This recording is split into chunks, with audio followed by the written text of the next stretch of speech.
Hello, everyone, and welcome to the Fully Managed Podcast, the podcast where we discuss marketing and business tips to help assist you on your business journey.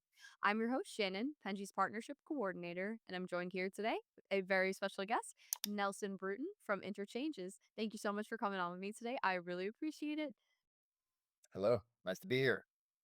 Thank you so much for coming on with me today again. I always say thank you way too many times. I have to stop myself.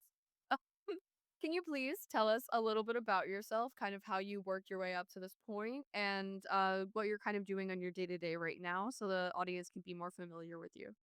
Absolutely. So Interchanges has been around over 20 years as a full service digital marketing agency, primarily focused on lead generation and the B2B space. And so you can see, manufacturing chats and the logo behind me and on the screen here.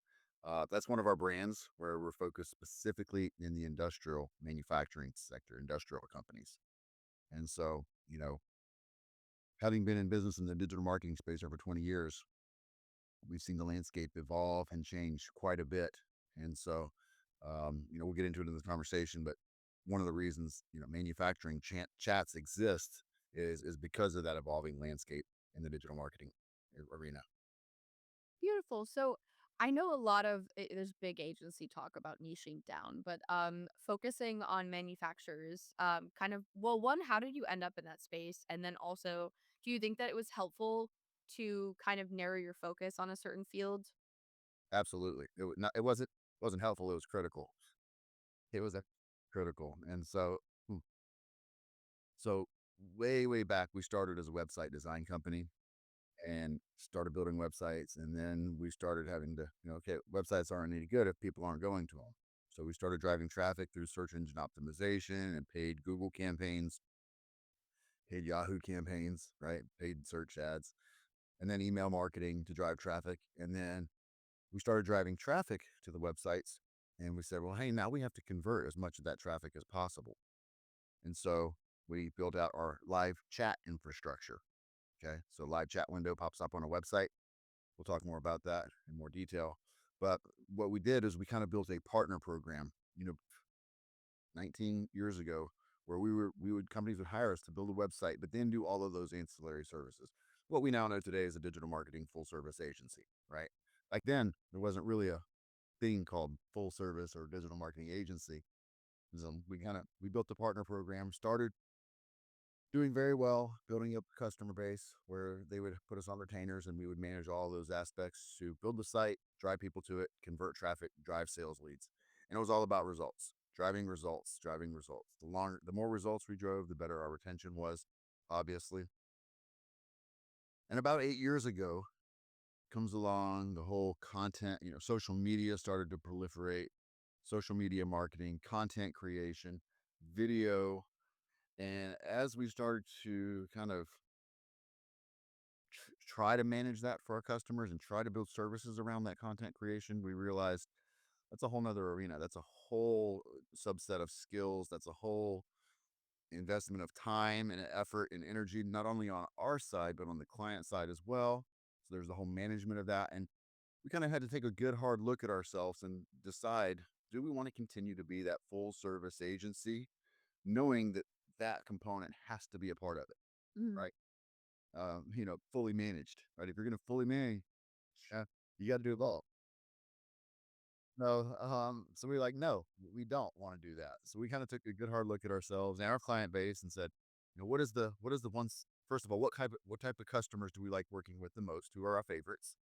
And then what service do they have where they get the most consistent results, where they got the fastest results, where we have the highest retention, et cetera. And it all pointed to industrial companies in our live chat service. And so that's kind of the evolution in many, many words.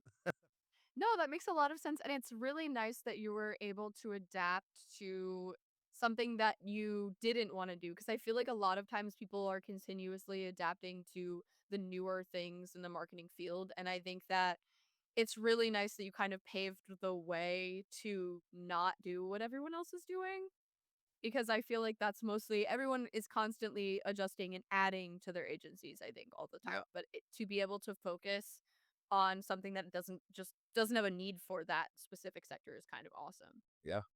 Yeah. So we niche down, and even though in industrial, there's so many different types of industrial. That's an incredibly large field. There's lots of niches within that niche. Um, but the industrial, really B2B is the best way to say it, because it's chemical companies, it's manufacturers of equipment, it's distributors of stuff, pumps and trucks and you name it. So, and one of the cool parts about that, and what I enjoy most, to your earlier question, is, I go to all these trade shows to visit my customers and meet new customers, and it's just fascinating, the manufacturing world, and the industrial world of what gets made and how these companies make it and how it fits into the bigger picture of our economy. It's all fascinating to me. So I love that part of it. They're the foundation, Yep. probably. Like, ultimately. Yep. Do you think it's difficult to navigate such a large niche, quote unquote? Because you think of niche as something that's more narrow, but that is like a very huge field. Is it ever uh kind of taxing to adjust to each sector of that niche? It's not adjusting to each sector, but it is difficult to try to go to market in all the different sectors. It's a continuous challenge, and we had success, and we've tried some things and failed, um, but we've been figuring it out pretty well over the past 8 years. But it does pose some unique challenges for real. What do you do in those situations where you think that something's gonna work and it doesn't? How do you kind of adjust and move forward from that? Uh, you have to chalk it up as testing, right? Marketing is testing. You Mm. know what I mean? It's a And gamble. it's a gamble, and there's research, and there's vetting, and there's things you can do to set yourself up for the best possible test, right? Um, but in the event that things don't work, take note of it, and then if you try something else, or if you want to come back to that, make sure you do it in a different way. So marketing is testing. You always have to be learning from your wins, and you always have to learn from your failures as well. So as long as you learn from the failure, there's value there. So you talk about a lot on your website specifically about trust with your clients, which I think is a critical part of a relationship with a client for sure in every aspect of work where there's a clientele. Um, how do you personally and maybe uniquely establish and maintain trust with your clients outside of just doing good work for them? Yeah, I mean, it's communication, right? It's communication, and then it's also, the understanding of their expectations on a continuous basis, right? And so, for us, the results are delivered almost daily because the chats roll in, right, from their website. For us, it's maintain communication, let them know that the doors are wide open. So if they have feedback, email us, call us. Our availability is 24/7. And so, we also have a sundown policy. If you reach out to us, you're going to hear back from us that day. So make sure communication is there.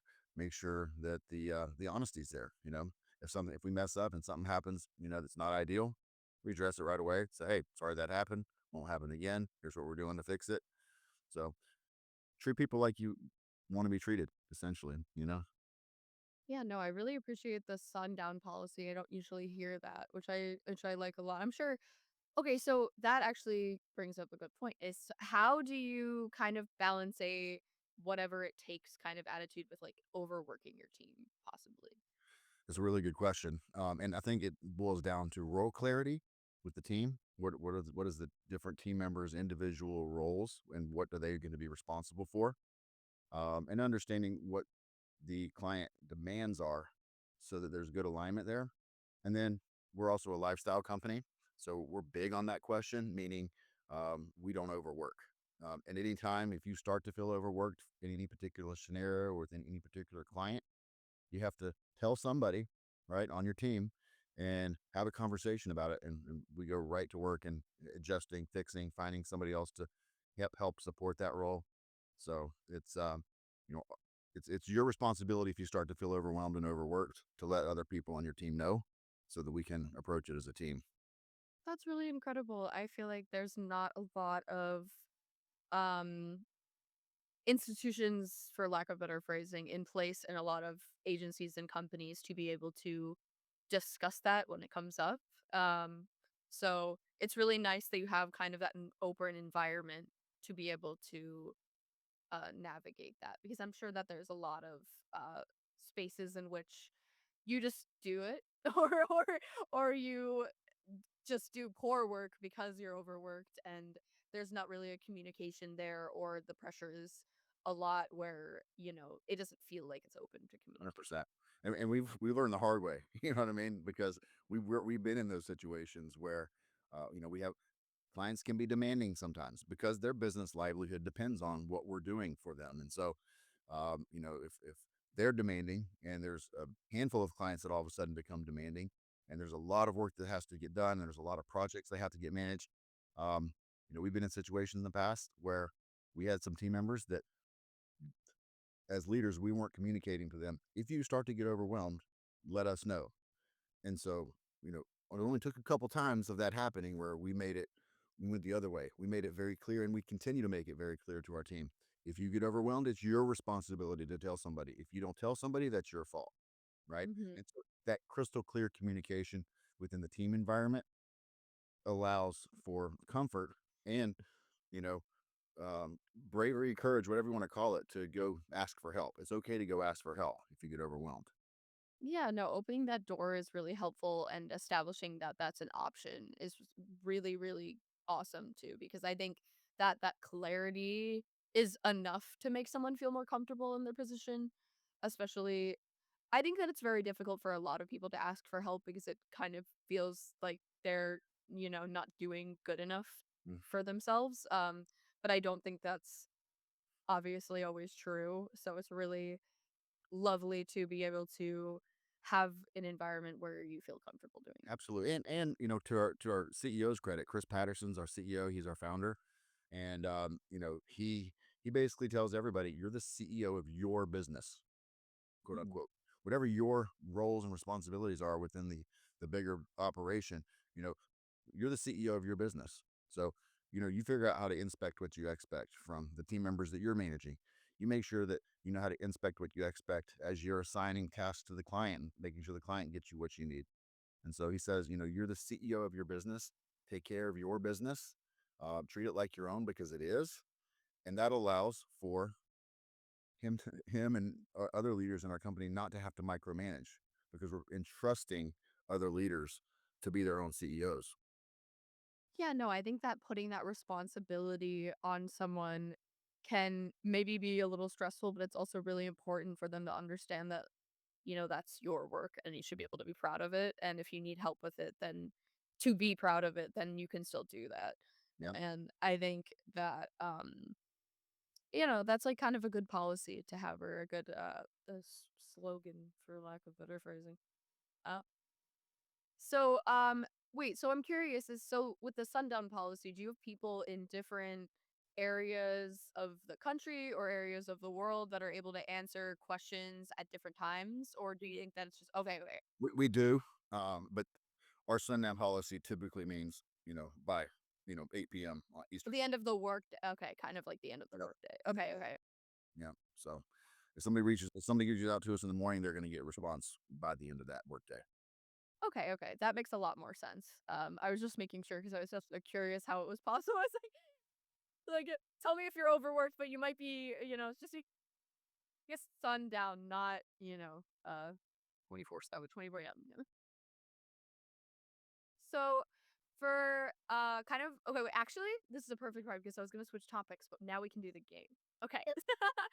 Okay, so my first question, I'll do a marketing related question so that it seems like I'm not going crazy off the rails already. Okay, so um if you had to and this is actually maybe related to what we were just talking about. If you had to choose, this is you have to. In a scenario where you can either make a client happy or your staff happy, what would you pick? It would depend on the client. I'll say that first and foremost, right? And certainly on the situation. But we're always going to back our team, right? Our internal team. They have to be happy because if they're not happy, then the other clients that we have aren't going to be happy if our internal team isn't happy. Yeah, I feel like it always comes down to, like, if you're in a situation like that and there's a choice, it's usually the team that you're gonna pick because Yep. it's unlikely that depending on the situation, because of course, like, if you're working with an incredibly large company or business, it's crucial that you do well with Mhm. them, even if it's very difficult and stressful on a team, then okay, yes, maybe the team might not be, like, the happiest, but Yep. it's also, like, maybe it's just a stressful situation and that's normal. But I think a lot of times in a situation where there's an option of one or the other, it's usually the clients probably maybe not being the easiest to deal with, and sometimes you have to please them because they're a really big client and they're important, but in other situations, I feel like it's like, maybe this isn't good a relationship, you can go with someone else or, respect And on that or topic, one of the things we learned, over the agency years is, be selective of who you work with, right? We always used to say we want clients that look at us as a partner. Don't treat us as a vendor. Treat us as a partner in your business, right? And so we threw around the term for some clients where, hey, they have vendor mentality. You know, we're gonna serve them, but if something happened and we lost them, we wouldn't be upset because they treat us like a vendor. So, you know, a ideal world, you want to have relationships. To your point earlier, you want to have good vibes with the people that you're helping out, right? Those businesses. So, you want to be friends with them. Yeah, I feel like some of the best agencies that do some of the best work is acting as an extension of another business. Like Mm. we are even though you're using our services and we are a separate entity from you, it's we work together as if we're one thing because that's especially if you're a full service marketing agency, you're doing a lot for them. Like, where it's like, if it was a bigger company, maybe they would just have a team like yours inside of their company, but they're not. So that choice should be able to be more, uh, like, intertwined Yeah, than just, "Okay, I'm hiring this person." And it's like, it's not a person that was yep, multiple people. It's like a whole business that you can talk to like that, as long as that's the kind of relationship. I think that's the ideal relationship for a client. it really is. It really is. And the more you do, the more you do for a client as an agency, the higher that expectation is that they're going to treat you like a partner, right? And we've had clients where we were doing so much for them. The results, the numbers were off the charts. The revenue we were helping them produce was just incredible, and they just treated us like a vendor. So we weren't excited about working with them. You know what I mean? So what's interesting is as we've moved and shifted to really focusing on the chat as a solution, um, we've been able to really approach it in a different way where they typically have an agency they work with already, a marketing agency they work with. So we don't get the warm and fuzzies and part of their team anymore. But we play a very specific role and we play it very, very, very well, you know? How does the chat fix that problem specifically? Because it's so it's a pretty simple concept and the measures of success are so apparent. For example, um, you know, if they have a chat bot on their website, AI, or if they don't have chat on their website, if they do, we offer a month-long free trial, so a 30-day free trial. Mm. That way we put our money where our mouth is, show them the results that they can compare actual data set for an entire month with our solution compared to what they had, whether it was no chat or some AI chatbot. And when they see the increase in chat conversations and the increase, if they don't have a chat, obviously there's a massive increase in chat conversations. If they have a bot, they see a pretty significant increase in chat conversations and quality of engagements with their visitors. So literally within the first week, because the chats start rolling in as soon as we put ours on, the difference is easily observable. So there's no gray area. It's, hey, we see what we had, we can see what's happening now. And so it makes it really easy to for them to observe the value. Okay, that's actually extremely helpful. I think that, yeah, constant communication can always solve a lot more problems than I think people Mhm. realize. Um, to be able to, actually, that brings up another question. Sorry, my brain sometimes is going in circles. Uh, Are you easily accessible for a client, you specifically? Because I know that there's a lot of, bigger companies, a lot of times it's difficult to reach people at the top. And I was just wondering if that was something that you offer. From my email and cell phone, call me, email me anytime. I'm absolutely Awesome. accessible. Yep. Okay, I respect that. Not that if you said no, I wouldn't be like, "Wow, you're a bad person." No, as we grow and scale, will that always be the case? I can't promise it, but we certainly pride ourselves on that availability, right? And we have a team structure set up too. Like for example, if somebody needs to give us feedback, we have everything built and tied into Slack. So if they email a certain email address that we give them for feedback for the chats that are being sent over to them, they email that. It hits me. It hits two other my chat managers and gets put into the Slack for our chat operations team. So the communication is immediate across our entire organization. But me and our other leaders have visibility on all those communications. And if it requires us to jump in, we're going to. And our customers appreciate that.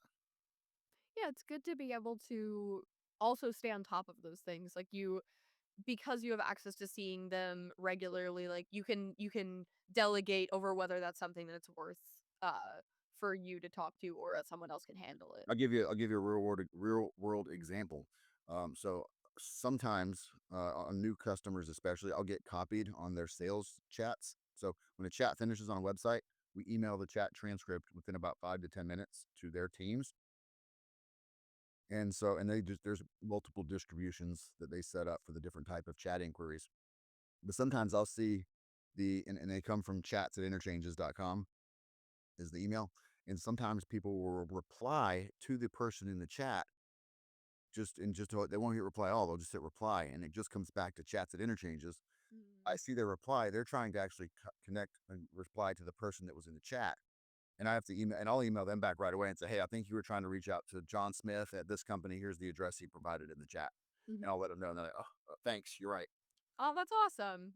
That's also I think that adds a level of personability too because it's kind of nice when the president reaches out to you to say, "Hey, you messed up a little bit." Yeah, Follow this up. yeah, exactly. Yeah, that provides people are happy to hear that. Yeah. And to my point earlier about, when we niche down on our service, we pride ourselves on being able to have our eyes on all the accounts and the results in a really, really high value way. That's really good. Yeah, I think that that is a lot of what normally people talk about when they talk about niching down is that it's helpful to kind of see every step of this process more than you would if you had a really wide range of scope. I think that yeah, I don't know. I don't know where I stand yet because a lot of people really are very passionate about niching down or definitely not doing it. And I'd really like to talk about it because it's nice to get everyone's opinions. But I think that there's a lot of things that are stated on a regular basis that I think is familiar to people that do or don't. And I am a believer in in the niches there's riches, right? So niching down certainly has its place if you can carve out a niche because it really makes everything easier. Your marketing, your ads, if you can really focus on a niche, you have a chance to scale. And then there's opportunities we're exploring for that as well. So I'm writing down this quote. I was like, I kind of love that. which one? And which one? What in the niches there's riches. That is not my quote. I heard it from somebody years ago. So Well, hopefully we're not stealing from they. Hopefully they don't have it like patented. Yeah.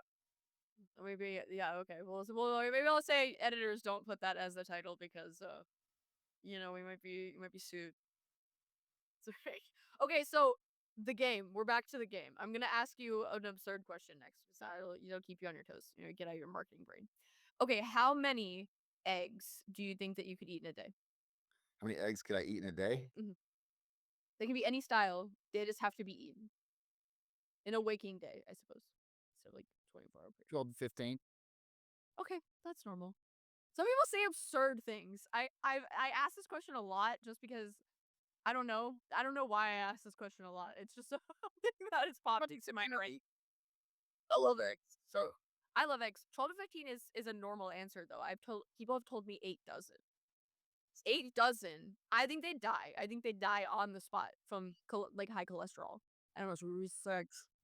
It's a lot of eggs. Okay, would you rather get $1 every time you complimented a stranger or $100 every time you insulted a stranger? dollar every time for compliments for sure. Hmm. Yay. I don't know. I'm waiting for someone to say the $100 to insult because I'm like, I don't I don't insert pe I operate try to operate on high vibes. yeah, no, I agree. I don't think I could insult someone. If I knew that I was getting $100, I think I'd feel worse about insulting someone because I'd be like, oh my God, I was rewarded for this. Horrible. Okay, we have another marketing question. I guess this is marketing-ish. LinkedIn or email outreach for leads. What do you think is more valuable or I guess more fruitful? Oh gosh, I prefer LinkedIn. Um, we've had more success with email. So that's a tough one. I do both. I use both, and in fact, I call, I text, I do outreach. I'm professionally persistent. If I have done my research and there's a company I know I can help, I will continue to reach out to them forever and ever and ever. In fact, my record is a company that I reached out to for 11 years, and they finally took me up on my free trial this last November. They finally took me up on my free trial. Congratulations. Oh, that's incredible. My boss is I maybe I shouldn't reveal this. I don't know what if it happens. But I don't think he'll care. My boss has been trying to talk to get in with UPS. He wants to get in with UPS so badly. He's like, "We can design something for you. Let us design something for you." And he talks to like I don't even know every day. And that's kind of incredible. I'm gonna tell him that. I think that'll make him happy. So it's not email or LinkedIn. It's yes, yes, yes, yes, yes. Keep reaching out. If you believe you can add value to somebody, just keep reaching out, and eventually they'll either be like, "Leave me alone. Don't ever reach out to me again," Please. or "Yeah, please stop." Any order, or they'll give in and say, "Hey, you know what? You've been persistent. Let's do it. Let's try something." I am not I can't say maybe this is not a good thing, but I feel bad when people reach out like an incredible amount, but I can't be like, "Please stop," because I feel really bad about it, so I just kinda, like, let them do it. Which is maybe not like I think a lot of people do that, which is not great because you don't get a set answer, but I also, like, I can't tell someone, "Yeah, what if" Ugh, I don't know, I feel bad. Not interested. And I get cold called all the time, and I get emailed all the time, and I'll respond to some people, and I'll say not interested to others. It's just part of life. It's part of the gig, it's part of the sales hustle. It's surprising. Finding out recently, I had a podcast guest on that actually does cold calls. Like not even just like cold calling as a broader category, which like can be cold emailing, cold whatever, but like physical calls to people. I'm like, how do you get them to respond to you? I don't even open a call from someone that I don't know, and I'm like, but he says it's pretty successful. Probably where I get the most success myself. That's so interesting. Now, a lot of times they'll have seen my emails and seen my LinkedIn messages. And my follow-up approach, by the way, um, I go by a system called VBRs, val valid business reasons. So when I reach out to somebody, I try to include a valid business reason. Like, here's an article I saw about your industry, or here's a referral I can make for you because I think you also work with these companies. Here's somebody who might be a good customer for you. Send them a gift. Give them compliments about something you read about them online. So give them a valid business reason. And if you can inject those valid business reasons in your follow up, you're not a consistent, annoying, hey, following up again. Hey, never use the words follow up in your email outreach or LinkedIn outreach. Hey, I'm following up. Following up is a bull use. So, hey, I wanted to share something with you. Hey, I thought you might be interested in. Right. So language controls the discussion and the discussion controls the relationship. And so that language is key for following up effectively. I definitely agree. I think that if someone I think being forthright with talking about your services is the worst thing to do as well. I no one wants to hear about you if you're contacting them to get from something from them. I think that it's definitely helpful to add value to them by not talking about your business or say offer something that you can do for them. That's not just a general thing, like something that's specific. I think is really helpful because without insulting them because of course you can't be like we design websites. I can't go up to someone and be like your website's really bad. We could make it better for you if you just, pay for it. To that point though, as a part of my process, if I've done the research, I have a tool where I can tell how many visitors are going to their website each month. And if they don't have a chat on their website, I know from 20 years of our customer performance data, almost to a T, how much opportunity they're missing out on. Mm. And so I will put that in email. Say, hey, I've done my research. Here's how many visitors you get on average. Uh, 20 years of my customer data. Here's about how much opportunity you're missing out on. If you'd like to explore free tests to see what kind of impact that would have, let me know. So I do reach out very specifically about the service with our free test offer, and with research. And I think, if Sure. they see that you've spent some time researching their company and you're not just on their list as the next person on their list, a lot of times they appreciate that as well. Yeah, I don't think it's a bad thing to point out that something could be better. I think that's just a way of doing it. Sure. I think that some people don't do it tastefully, for lack of a better thing, and Yep. that's not gonna help you out. That's just gonna offend someone. There's certain things that you just shouldn't bring up. Like I am never gonna tell someone that their website is bad Yeah. because they could have put a lot of time and effort in that, and I would have no idea when they could have put no effort into it, and they actually really do need our services, and they'd be happy to hear that I told them it's crap. But I would never do that because that is horrible. And have better people skills than that. Absolutely. But yeah, that is I think that there's just a way of talking to people and fine tuning that for outreach is something that is incredibly important and Yep. valuable. Agreed. Well, this is actually all the time we have today. I'm sorry to cut it short, but I feel like this was a very Yeah. awesome. Good conversation. Yeah, I really appreciate this. And I think I'll say it every podcast, and I hope I never stop saying it, is that I really learned a lot today. So thank you so much for, Really contributing to the conversation. love it, Shannon. Thank you so much for having me. Have an amazing, amazing day. Thank you so much. And thank you so much for everyone that has been watching or listening. Don't forget to like and subscribe to hear more stories like this. Appreciate it.